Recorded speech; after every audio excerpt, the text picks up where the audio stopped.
Welcome to The Explainer. Today, we're tackling a huge one, maybe one of the biggest challenges for parents right now: how to handle the digital world with our kids.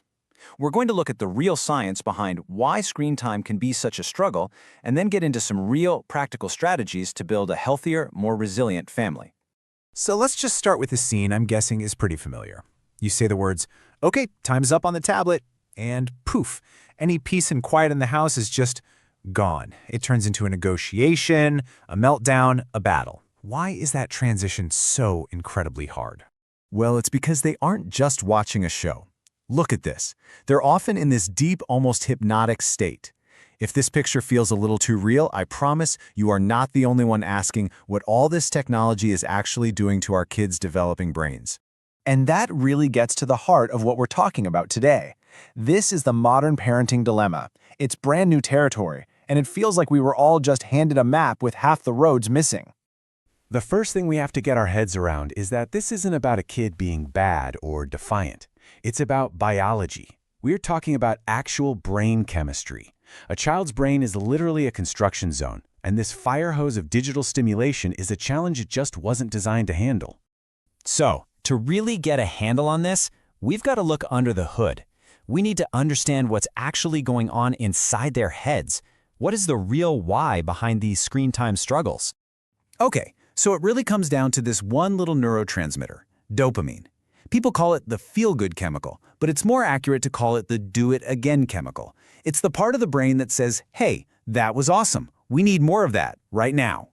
And these activities, they push that button over and over and over.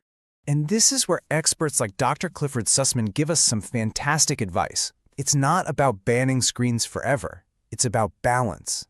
Thinking of it like a diet for the brain. You can't just have candy all day, right? You need your vegetables too. And when you see it laid out like this, the difference is pretty stark, isn't it?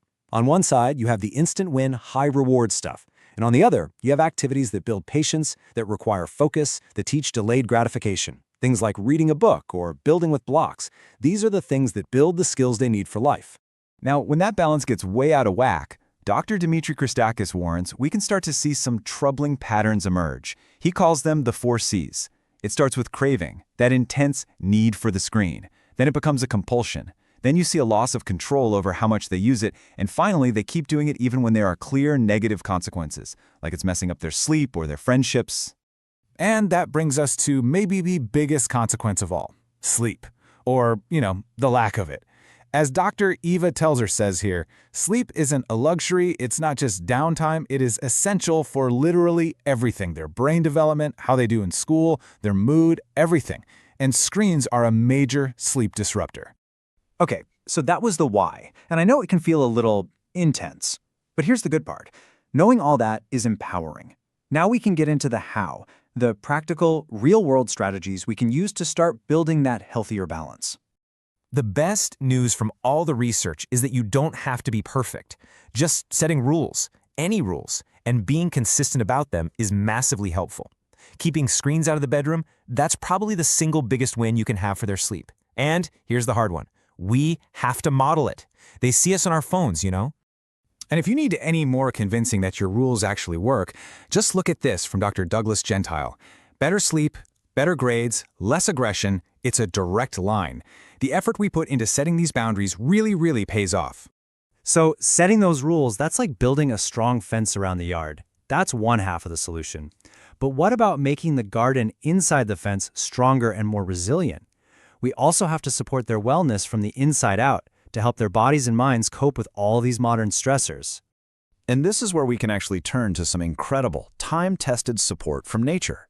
Let's talk about Tulsi. It's an herb that's been used for centuries, known as an adaptogen, which is just a fancy word for something that helps your body adapt to and handle stress. So this punch Tulsi Drop is actually a blend of 5 different types of Tulsi, which makes it extra potent. You can think of it like a natural shield for their system. It helps boost their immunity, which we know gets worn down by stress and poor sleep, and just generally helps their bodies find balance. A few drops in their water is a super simple way to build up that internal resilience every day. So we're helping them manage stress.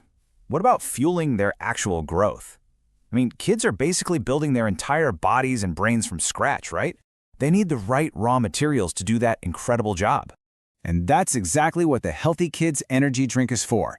It's made specifically for kids in that 5 to 15 age range. It's got ingredients like kesar, ashwagandha, and tulsi to support everything from their energy and immune system to hormonal balance, which is huge, especially during those puberty years. This isn't about a sugary buzz. It's about providing a deep nutritional foundation so they can grow up strong and healthy. So you see how this all comes together? It's a holistic strategy. It's about combining those smart external boundaries with strong internal support. This is how we move forward with a real plan, with confidence. I absolutely love this framework. Think of it like a three-legged stool. For it to be steady, you need all three legs. You take the research evidence, you listen to what the experts have to say, and you combine it with what you know in your gut is right for your family, your values, your unique kid.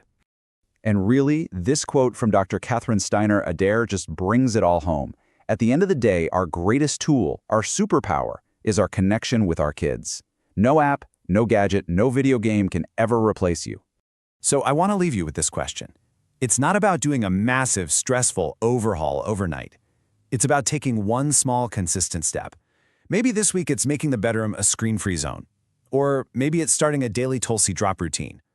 The goal isn't to be a perfect parent. The goal is to raise resilient kids. And that is something we can all build, together, one day at a time.